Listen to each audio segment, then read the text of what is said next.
What's up, people? So, for the tier list video for this month, October, I decided to tackle Batman.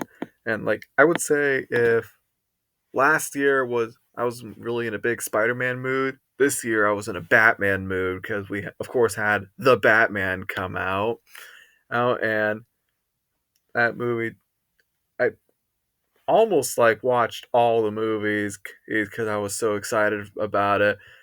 And I'm not sure why I waited so long to make this, but yeah, here's the Batman movies tier list. I have all the live action theatrically released movies, and I also threw in two animated movies, Mask of the Phantasm and the Lego Batman movie, because those also came out in theaters. So, and not all of them are about Batman. 'Cause I also have a Joker and a Catwoman in here, but that's because, they are Batman characters. So, feel like I have to talk about them, kind of like how I threw in the Venom movies and the Spider-Man tier list. But yeah, for starters, I'll say with something interesting I've noticed about Batman movies is that they are some of my favorite comic book movies because something about them is that they sound more thought provoking movies where they're just Batman's one of my favorite characters in comic books at all, just because he has such an interesting story and character, and he's a hero who does good things, but he's dresses as a where he looks like a villain. His whole thing is literally scaring people, but he's still a good guy. And there's also the whole no killing rule, which I'm not 100% on board that, but I do see why it's interesting. The fact that he looks like a villain and yet he doesn't kill. So, yeah, and Hollywood definitely seems interested in him because there have been a bunch of interpretations about them. I think out of all the comic book characters that have been on the big screen, Batman has been played by the most. I could be wrong, but I think that's right with Batman. So yeah, without further ado, let's get into this. I have all of these movies in the order they came out. So obviously the first one was the Adam West Batman movie from 1966. So I've only seen this movie about, I think, twice, and I think I'll put this in decent. So I had a fun time watching it. Just Adam West is a pretty fun Batman, and this movie is definitely supposed to be just kind of a fun time, and it succeeds at that. Uh, and I get what it's going for, but it's just not my thing. And it's also I think part of it too is it was made for a completely different generation, and I'm a 21st century person, and so this movie was just simply not made for me. I mean, I guess these two weren't either, but I still like them. But this one especially just wasn't made for me. It's I enjoyed it, but not something I'll watch again anytime soon. So a little mediocre start, but on to the big boys. So here is Batman, the 1989 movie, which I would actually put in good. Good. So yep, Batman is a really fun movie. So obviously it's the first movie to take Batman more seriously, it, more darker, and Michael Keaton is obviously an awesome Batman, and I first thought the whole costume, the way it just you know just he couldn't even turn his neck, it was a little weird. But I also heard the argument it's actually works in his benefit because it makes him look like all. It doesn't even make him look like a human. So that's actually pretty interesting. I think the fight scenes aren't great because again, the costume is weighing him down, but it is a good costume because it's iconic. And obviously, Keaton is awesome as Batman. You know, he has the most iconic "I'm Batman," and Jack Nicholson as Joker, perfectly cast there. And Tim Burton directed this, and his style is pretty cool. He makes Gotham. This may be the best Gotham out of all the movies. It might be actually because of Burton's style, and obviously Danny Elfman's music too. Which I would say out of all the movies, Danny Elfman's Batman theme is by far the best one. Just it's the most iconic. Like when I think Batman music, I think Danny Elfman. So it's really cool. Well, and on to the sequel, Batman Returns, which of course has an even darker tone, more violent, so violent that they couldn't even sell McDonald's toys. So when I first watched it, I was a little put off by how dark it was, but I've seen it a couple more times and I've definitely gotten a little more appreciation out of it. It so I would say it's a little better, just a little bit better than the first one. So with this one, I the thing is, Batman feels like kind of a fun project that they just made. Batman Returns, on the other hand, feels like a passion project. Like Tim Burton and got a lot more creative control with this one. He was like, "All right, I'm gonna tell a story here, and I want to tell this." Is with Penguin being really nasty, and the whole relationship between Bruce and Selena is really interesting. Definitely, obviously, the best Catwoman is in this with Michelle Pfeiffer, and Danny Elfman's music I think is even better in this one, and the story isn't as good. Like I even saw somebody point out that if you cut out Catwoman after Christopher Walken pushes her out of the window, oh, aside from the part where she kills him at the end, the story doesn't really change at all. Catwoman is like almost meaningless to the overall story. So, yeah, I can see why the story is a little messy. But I still like I still enjoyed watching it. Like I did come to the conclusion that it's one of those movies where you kind of have to be like in a certain mood to enjoy it, and I liked it.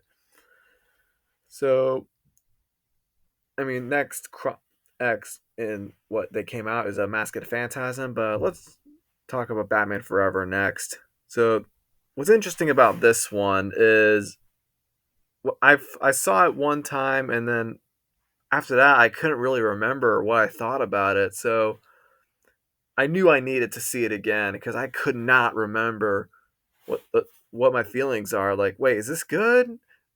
It's not bad though. So yeah, I recently rewatched it, and it's a weird movie to talk about because with this one, I mean, it obviously has a much lighter tone compared to the first two, where it has a more jokey style, and Jim Carrey and Tommy Lee Jones have the super over the top performances. Is and and Returns didn't sell many McDonald's toys. The first line in Forever is literally thrown in there for a McDonald's commercial. So that's something.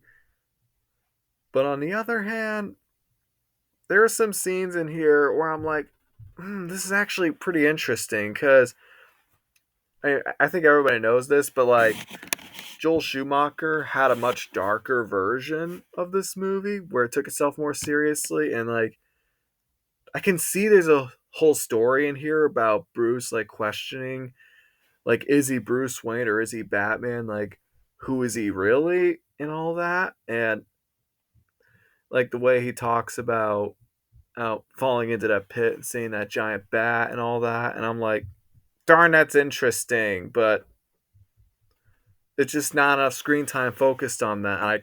I do kind of want to see the Schumacher cut of this because like it's a little better than 66. Like there's a good story in there, but it's just not enough. And so now we have Batman and Robin, which yeah, I think yeah, it's bad. Just what can I say about Batman and Robin that people haven't already said? It's silly, but unlike 66 where it was reflecting the times, with Batman and Robin, like it came out at the wrong time to be silly. Again, after these two were darker, like this seemed odd to have. And what else? Oh, and I noticed like when people talked about the plot of this movie, there was a lot going on. You have Mr. Freeze is in this, and he has this whole thing with his wife trying to save her and wanting to freeze the whole world. You got Poison Ivy who wants to turn the whole thing into plants. Robin has this whole thing. Batgirl's in this movie. There's this whole thing with Alfred being sick, and oh, Bane's in this movie. I had to remind myself Bane's in it. Oh, and George Clooney. Yeah, he's obviously not a good Batman. He just doesn't feel like Batman to me. So I can see why you would enjoy it, but it's just not for me. So now we will talk about Masked Phantasm, which is the first one of all these that I would put in the great tier. Here, yep, I haven't seen Batman the animated series. I do want to watch it. Yeah, I've heard it's really good. But Masked Phantasm is definitely a movie that I haven't seen the show, but it's like I can still watch it fine on its own. But yeah, it's definitely uh, Masked Phantasm is really good, guys. Like I can't really explain with this one how good it is. Like other YouTubers have talked about why it's already good, and like just the way. Well, I guess there's a fact that Bruce tried to have a girlfriend, tried to be with somebody, but Batman got in his way. Like, no, I have to do this first. Like, that's really interesting. Oh, and obviously there's the Mark Hamill Joker in there too. Like, yeah, he's cool. So I wish I could talk about this movie more, but I can't think of all the positive things. I just know this movie is really good. So, Catwoman, pretty easy. Okay, actually, I technically haven't seen Catwoman, but I've seen enough YouTube videos and I've seen enough like people talking about it. I've seen enough clips about it. I've seen enough where I got the gist of what's wrong with Catwoman. Where I'm like, yeah, I've got enough. I don't need to see it. Just it's pretty bad from what I've everything I've seen. Just yeah, just it's bad. So moving on to the really good movies. Well, actually, yeah, all of these are good. Well, most of them, but we'll get to them. So moving on. Batman Begins, the beginning of the Christopher Nolan's Dark Knight trilogy. So, yeah, Batman Begins is flippin' awesome. It's one of those movies where I knew it was good, but when I rewatched it for this year, I was like, "Oh wait, no, this is really good." Just it's the only Batman. Well, actually, Masked Phantasm explored his origin, but in live action, it's the only movie to like really delve into his origin story, like show how he becomes the iconic character we all know and love, and it's actually really interesting. It takes almost an hour to get to Batman, but the pacing is really well done, and I'm invested in the character where it didn't the fact that it takes so long doesn't really bother me at all. Oh, and also the fact that this movie started the whole gritty and realistic thing that a lot of comic book movies have been trying to copy.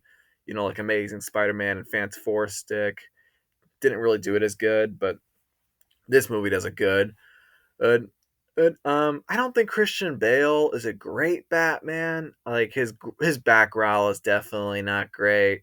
I'll say Batman Begins. He has the best Batman voice, but it's just not as good as some of the others.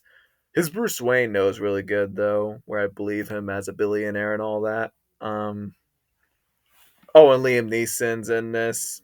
Love the guy. And oh, and Michael Caine's Alfred too. He's my favorite Alfred. And obviously Gary Oldman's Commissioner Gordon in there too. And yeah, not much else. Batman Begins is awesome. And now for the Dark Knight, which I know it's cliche. I know it's cliche putting Dark Knight as number one, but yeah. Yeah. Everybody's said it already, but Dark Knight is truly one of the best Batman movies. Is if not the best. Just Dark Knight's so good, guys. Just obviously we got Heath Ledger's Joker in here, who by far the best Joker. Just he's funny, but he's also scary. I always think about that scene where you see him recording the thing and screaming, "Look at me!" and all that. And I'm sitting there going, "Oh crap!" And while the action scenes in the previous one weren't that good, Christopher Nolan like took it to a whole new level with this one. You know, with the action scenes, like especially the car chase and obviously the truck flipping is really cool. Like that wasn't CG. And what else? Oh, and also Rachel too. When she died, that was sad. And oh, and also Harvey Dent in this too is really cool. Well, like just the message too that Joker is trying to send out, that everybody, even Harvey Dent, who is like built up as like the savior of Gotham City, like everybody is capable of going mad. That's crazy. And Harvey does end up going mad. And that's he does kind of win too in the end, but yeah, Dark Knight's crazy good, guys. Just I think everybody's already talked about why this movie is so good. Like this, it's over 10 years old. Everybody's talked about it. Just what else can I say about Dark Knight? Now on to Dark Knight Rises. So, it's a little tricky with Dark Knight Rises. You know, it's just I'll just say I'll put it in good. It's one of those good, not great movies. So with this one, and I mean, I like the story somewhat. Well, Batman's story in particular. You know, the whole thing with it being broken down, you know, having his back broken and trying to get back up. You know, when he's down the well and you see him trying to climb out, and when you see him finally grabbing onto the ledge, you know, I always find myself going, yes, when that happens. So that should tell you something. And finally seeing him become a legend is really satisfying. And almost sacrificing himself at the end, and when he almost blew up with that bomb. Um, and I like Tom Hardy's Bane. You know, he's a threatening villain, and you know, there's a lot of things I like about this movie, but yeah, it's not great because hey, there are definitely some story problems. Like, it's one of the most nitpicked movies. Well, when it first came out, I think it was one of the most nitpicked movies ever. Just like, oh wait, how did Batman get into Gotham so fast? Or what else is there? Just all the other nitpicks. I can't think of them right now, but just like, you know, watch the Honest trailer, all nitpicks they point out, and you're like, oh yeah, I guess it's a good point. Like this, the plot doesn't really make much sense, and so yeah, Dark Knight Rises has some problems, and it's it's a really long movie too, and there are points where felt a little bored, but it still has its moments where I go, yeah, I like it. Like like when I rewatch the first two, I'll still watch this movie right after because it does finish the trilogy in a good enough way. So yeah. Now we go on to Batman v Superman: Dawn of Justice. Now I've already talked about this movie in my DCEU tier list. So for I mean, I've already talked about Batman in that one too, but just in case you haven't seen that, video, I'll talk about it anyway. So I have both the theatrical version and the Ultimate Edition on here. The theatrical version I'll put in decent. Just the biggest problem with it is its pacing isn't very good. But the Ultimate Edition, on the other hand, is amazing. For me, I would put in the great tier in between Dark Knight and Batman Begins. So just solely focusing on Batman for this movie, like ignoring Superman. Um, yeah, it's awesome. And Ben Affleck, for a long time, Ben Affleck was my favorite Batman. Just as like his costume too is probably my favorite costume out of all the live action Batmans. And that fight scene in the what's it called the the house, the warehouse, yeah, when he when the whole fight in the warehouse, like that, actually, I'm gonna say is my favorite Batman action scene of all time. Just it conveys one of the biggest and most important things about Batman being fear, and you see him beating up all those criminals, and yeah, I do kind of go, oh crap, like I would be scared if I was in that situation. And then there's also the whole killing thing. Okay, I said the whole no killing thing is pretty interesting, but in this case, it's even more interesting, I would say, because seeing you see him kill people, and that's what makes him interesting because because in this universe he's like in his 40s. He's gotten so old, and Superman is out there doing some stuff, and he's wondering what's the point of the no killing. What's the point of not killing if Superman's out there killing other people?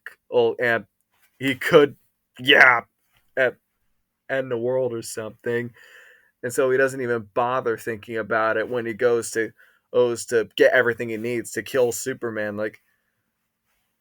And then like I like people say it's wrong for him. Yeah, it is wrong. He's lost his way. The movie itself is saying this is wrong. Batman shouldn't be doing this. And it's further proven at the end and after Superman dies when he's holding Lex Luthor up, he doesn't brand him like he did the other guys. Like that's showing the beginning of his redemption, which is further showed in Justice League, seeing how much he's redeemed. And like he's trying to right the wrongs he's done, or at least I get the feeling in the Snyder cut. But that's a whole other discussion for another time. But yeah, I think Batman v Superman is great. I would say it's a little more of a Batman movie than a Superman movie just because I think he's so much more interesting in this. But yeah, it's great for me. For now, we got Lego Batman movie, which yeah, it's technically an animated theatrical movie. So yeah, I would put this in good. Well, yeah, actually put it a little better than Batman Returns. So Lego Batman movie, yeah, it's a lot of fun. On just I would say if you were to do a parody version of Batman, Will Arnett is by far the best voice actor you could do for a parody Batman. Just the parodying the dark and brooding voice he does, and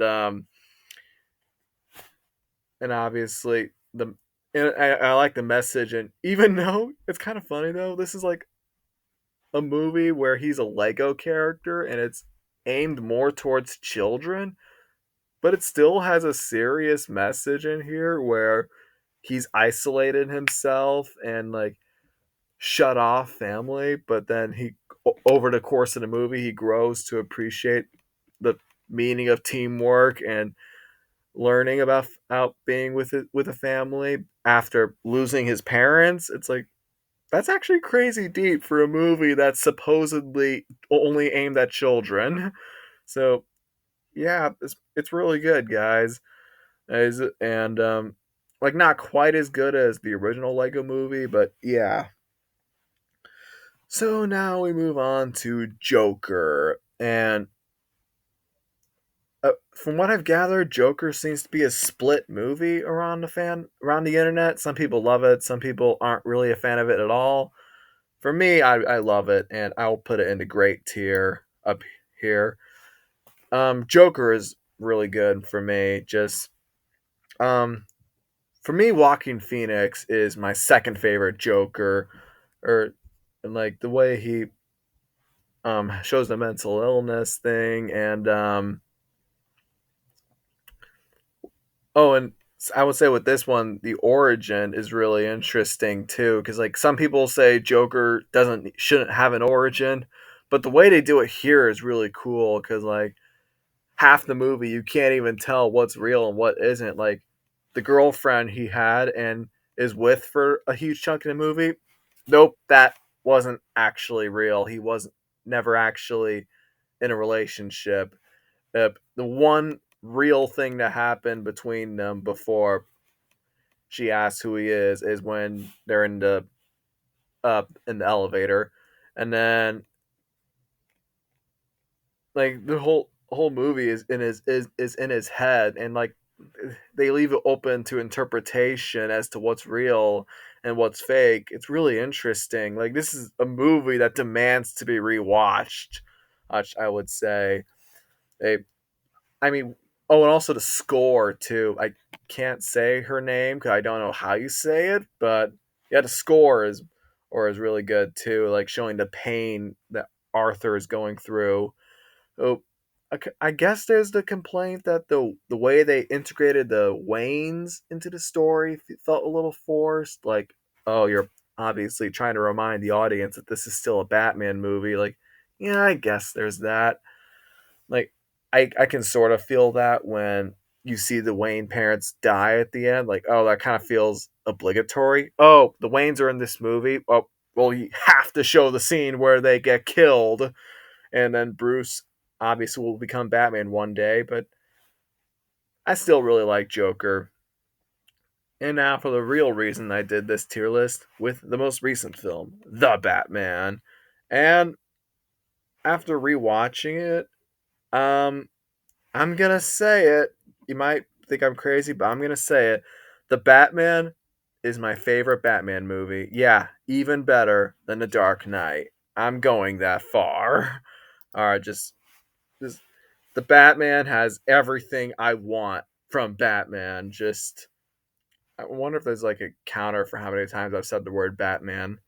Um, but yeah, I didn't think Ben Affleck could be beaten, but Robert Pattinson is freaking brilliant. Just he has become my new favorite Batman. Like the costume isn't my favorite, but just the way he carries himself, the way he like his voice, his growly voice too is really good. And it's not as over the top as Bale. It's a lot more subtle, and he's in the costume too for like a majority of the movie, showing how much it's overtaken him. And like when you see him as Bruce Wayne, he's brooding because the Batman persona has somewhat taken over him. And when I watched a Cinema Wins video on it, he actually put it really well, where vengeance has basically become his name. You know, he and had like I think his first line, aside from the narration, is "I'm vengeance." Like showing that's consuming him. He wants to beat up criminals because they're the ones who killed his parents. And ultimately, then Riddler comes in and messes with his head, making him like, ooh, he and that the two are the same. And ultimately, in the end, he realizes, wait a minute, this whole vengeance thing's kind of messed up. I can do better, and so he becomes the Batman by just in those words to actually use his name to save the people. Well, not now that's his goal. Now he's going to save people, save the people of Gotham. They put it that way, and it's really good, man. And like again, this is everything I want from a Batman movie. I would say it's almost 3 hours long too, but I didn't really feel it for the most part. Are like I got so engaged with the story. I felt it, but it didn't really bother me. And obviously Paul Dano as Riddler, he killed it. Well, he literally kills people, but in the performance wise, he did a great job. And Yeah, and it also ended on a cliffhanger. And I know they planned a trilogy with this too, and I can't wait for the sequel whenever they make it. So, yep, that's the Batman, and that's my tier list for all these movies. Is and Yeah, it's actually a lot more positive than you probably thought. So that's my thoughts on all the Batman movies, and not else much else I can think of. So peace.